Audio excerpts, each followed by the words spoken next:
morning, dear 10th standard students. In the last videos of Science 2, we have completed 3 parts of Chapter 1, Heredity and Variation. So, welcome to the part 4. In this part, we will be studying about theory of evolution on the basis of first Darwin's theory and second Lamarckism theory. Darwin's theory was given by the scientist Charles Darwin and Lamarckism theory was given by the scientist Jean-Baptiste Lamarck. So, first let's start with the Darwin's theory. Charles Darwin was a scientist who collected innumerable species of plants and animals, and depending on the observation of those specimens, he published a book named of the Origin of a Species. In that book, Origin of a Species, he preaches the survival of a fittest. Means according to Darwin's theory, the animals who are fit to survive will exist, rest all will perish. So, Darwin's theory is completely about survival of fittest in the book Origin of Species. While explaining the concept of a natural selection, Darwin theory says that each and every organism reproduces a young one. So, all organisms compete with the different organisms for their survival, and the one who is fittest will survive, rest all will perish. This was the one concept based on the survival of fittest. Second concept of Darwin theory was based on the natural selection. Natural selection means according to the environment, according to the nature, whoever survive in whatever the conditions are there. And if that organism survive, then it's known as the natural selection. Natural selection also means according to the nature, like however, the natural selection also plays important role because nature selects only those organisms which are fit to live. So, either or the vice versa, the meaning is same. So, Darwin's theory is all based on the two main concepts. First, survival of fittest, and second, who will survive according to the one who will live according to the nature. So, क्या देखा हम लोग ने Darwin की theory में? Darwin क्या कह रहा था कि जो कंडीशन कितनी भी खराब हो, अगर फूड की अवेलेबिलिटी ना हो, मतलब कितना कंपटीशन में वो सरवाइव कर जाते हैं और साथ ही साथ नेचर के साथ भी they are surviving, so means their generation will go on further and further. Darwin theory of natural give rise to the new species with their own specific characters. Darwin's theory have some objections were raised against. Some of the main objections were each and everything have a merit and a demerit. Even Darwin theory have a 3 demerits. They were natural selection. First demerit was natural selection is not only the factor responsible for evolution. Means different scientists came and they said the natural selection is not only the reason for the evolution. ऐसा नहीं है कि जो रह गए हैं उन्हीं का नेचुरल सिलेक्शन हुआ और वही कंटिन्यू हो रहे, ऐसा बिल्कुल भी नहीं. Second, Darwin did not mention any explanation about useful and useless modification. मतलब ये यूजफुल क्या है, यूजलेस क्या था, वो मॉडिफिकेशन के बारे में कुछ भी नहीं बताया. और उसने ये अभी ये पॉइंट में ये क्लियर करना बहुत ज्यादा जरूरी था कि he mentioned that survival of fittest and natural selection is the main characters, but he failed to explain कि उनमें ऐसा तो क्या कैरेक्टरिस्टिक्स है दूसरे से कि वो सर्वाइव कर गए. So he was unable to mention any explanation about the main character which were present in the for the survival of fittest. Third, there is no explanation about slow and abrupt changes. अभी उसका कहना है competition के हिसाब से, natural selection के हिसाब से जो सर्वाइव किया that is they will survive, well and good, but उसने उसका मतलब ये मेन एक्सप्लेनेशन नहीं दिया कि slow, obviously evolution is a slow and abrupt changes, तो उसने वो स्लो चेंजेस के बारे में जरा भी एक्सप्लेनेशन नहीं दिया. तो 3 demerits थे. सो ये सबसे शॉर्ट पार्ट है आपकी बुक का. First Darwin theory. Darwin theory is the first sure question. 3 marks के लिए या 2 मार्क्स के लिए आएगा. First you have to mention in which book it was present, which book he published his theory. In the book origin of species. On what he published, what the main topic was, survival of fittest. तो Darwin ने 2 main बात कही थी, survival of fittest and natural selection. So first you have to mention Darwin theory was given by the scientist Charles Darwin. In his book origin of species, which was written on the survival of fittest. Then you have to mention what the natural selection is, means according to the nature they have to compete, and then also they have to survive, and they have to transfer the characters from one generation to other. But even you have to mention the 3 demerits. The first demerit was natural selection is not only the responsible factor for evolution. This was the first factor, which is the first demerit. Second, Darwin did not mention any explanation about a useful and useless modification. मतलब क्या चीज, क्या drawback है वो भी वो नहीं बता पाए, और क्या अच्छा कैरेक्टरिस्टिक्स है उसके अंदर वो भी वो नहीं बता पाए. तो second point was this. And third point कि वो जो स्लो चेंजेस हो रहे थे वो जरा भी मेंशन नहीं कर पाए. तो Darwin theory, if you get a answer to right, you have to mention 5 main points. First, Darwin's theory was given by the scientist Charles Darwin. Second, कौन सी बुक में गया था, कौन सी बुक में पब्लिश हुआ था, that is the main point. Origin of species, कभी कभार खाली एमसीक्यू में they will ask you, origin of answers के लिए नहीं भी, तो हमें just for knowledge, Darwin theory was publish in the book origin of species. Origin of species में किसके ऊपर मेन फोकस किया था, on the point survival of fittest. मतलब दिन ब दिन जितना कंपटीशन होते जाएगा, अब ऑब्वियसली एनिमल्स भी उनके फूड के लिए और वो सबके लिए फाइट करेंगे. The one who will survive in that will transfer the characters from generation to generation.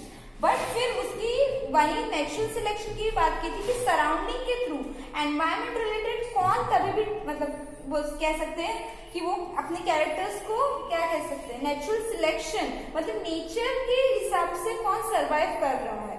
इतने सारे चेंजेस आ जाएंगे, फ्लड, अर्थक्वेक, जो भी आया, और तभी भी जो ऑर्गेनिज्म टिका रहा, natural selection.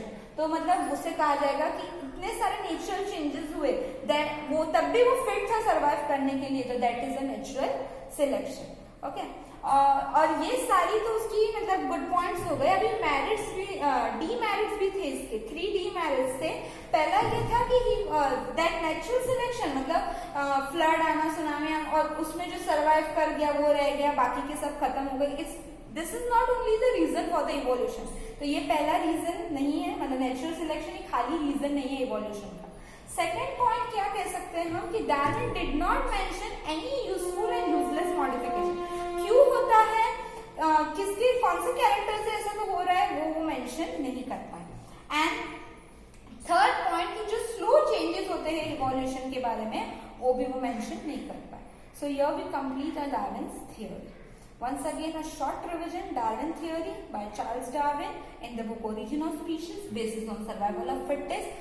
Even he said in his theory on the basis of natural selection, 3 demerits. Natural selection is not only the factor responsible for evolution. He did not mention any useful and useless modification, and the last point, he did not give any explanation on the slow changes occurring in the evolution. Okay, so now let's study Lamarckism theory. So now let's study with Lamarckism theory. Lamarckism theory was proposed by the scientist Lamarck. He proposed that the morphological changes occurring in a living organism are responsible for the evolution. And the reason behind those morphological changes is their activeness or the laziness.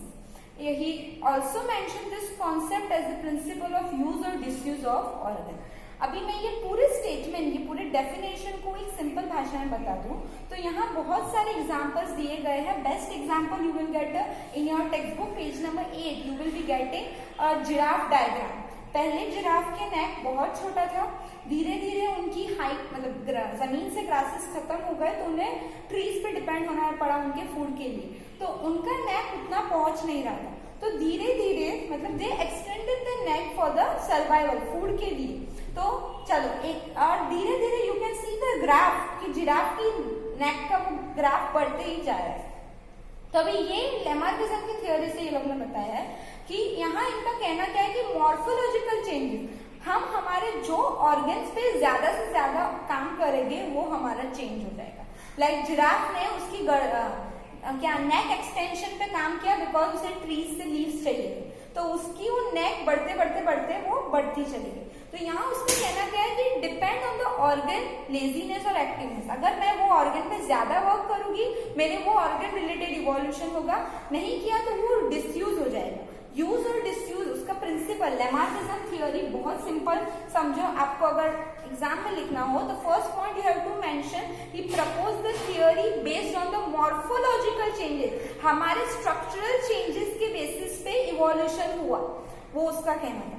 Morphological changes occurring in a living organism is the main reason for the evolution, which was given by the Lamarck scientist.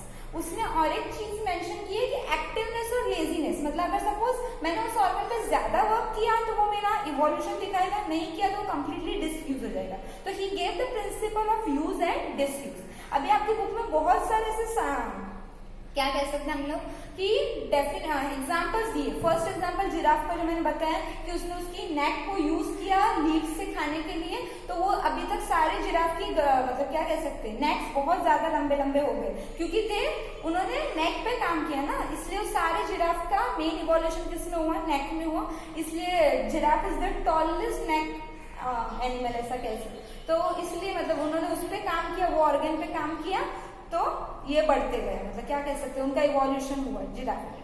Second उनका कहना क्या है कि iron Smith जो ये करते हैं, मतलब पूरा आयरन रिलेटेड काम, जो अपने शोल्डर से इतना ज्यादा मतलब कह सकते हैं ना हैमरिंग करते हैं, तो उनकी इतना ज्यादा आयरन स्मिथ शोल्डर से हैमरिंग करने की वजह से सबसे ज्यादा मेन पार्ट कौन सा यूज होता है, शोल्डर यूज होता है। तो शोल्डर्स इवॉल्व हुए, मतलब उनका शोल्डर ज्यादा स्ट्रॉन्ग हुए, शोल्डर ज्यादा स्ट्रॉन्ग हुए, वो उनका कहना है। अभी wings of birds like ostrich and emu have become weak due to no use, because अभी उनका ज्यादा यूज नहीं हो रहा है, इसलिए वो ये क्या कह सकते हैं, ये पूरे कॉन्सेप्ट में लेमार्क ने यही बताया, जब जो ऑर्गन सबसे ज्यादा यूज में आया उसके रिलेटेड इवोल्यूशन होगा, जो कंप्लीटली यूज में ही नहीं आया वो डिसयूज हो जाएगा।